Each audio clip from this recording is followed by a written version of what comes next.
This is the KayScience student account, and all of this is also accessible through the app. So they don't just need to use the KayScience browser, they can also use the app on Android or iPhone and also on any tablets. This is their dashboard when they log on. So this is their homework they've been set by their teacher. So if they click the check notes button, they can see any notes written by the teacher. And this button here will download any file that the teacher has uploaded for them. So if the teacher uploads exam questions, support PDFs, Word documents, PowerPoints, whatever it is, the student can download it by pressing this button. The student's homework is ordered by the earliest due date. So to attempt the homework, you press Start Task.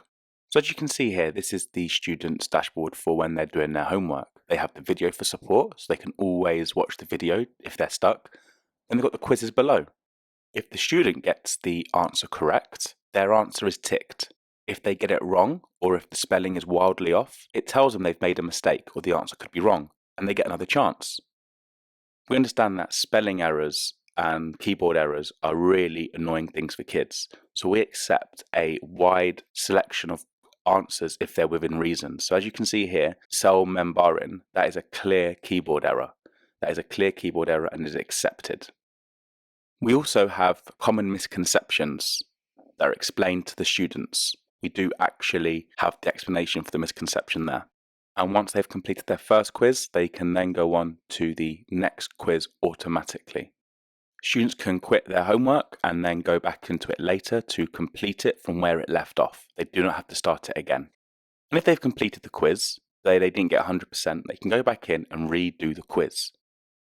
If the students press the videos and quizzes tab at the top, this will take them to all of our videos and quizzes, which they can then use for revision. And the numbers here associated with each of the topics is the quiz score they got when they last attempted their quiz.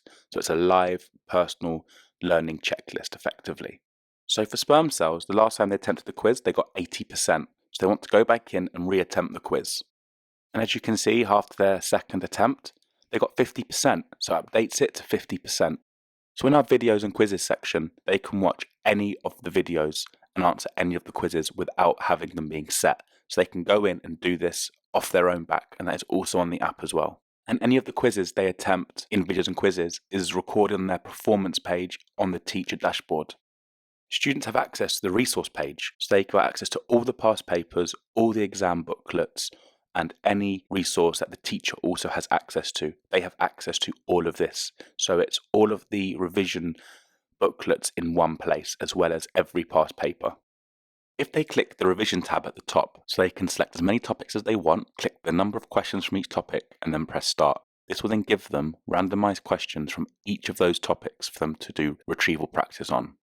And if they want to revise their formulae, they click on formula practice, which will give them questions on the formula for each subject. They can also do some converting units practice. So if they click converting units, they will be able to answer questions by converting units. And that is all the units they will come across at key stage 3 and 4. And every time they finish a quiz, it takes them to their performance page, which shows them where they are in KayScience across the world and all their own data.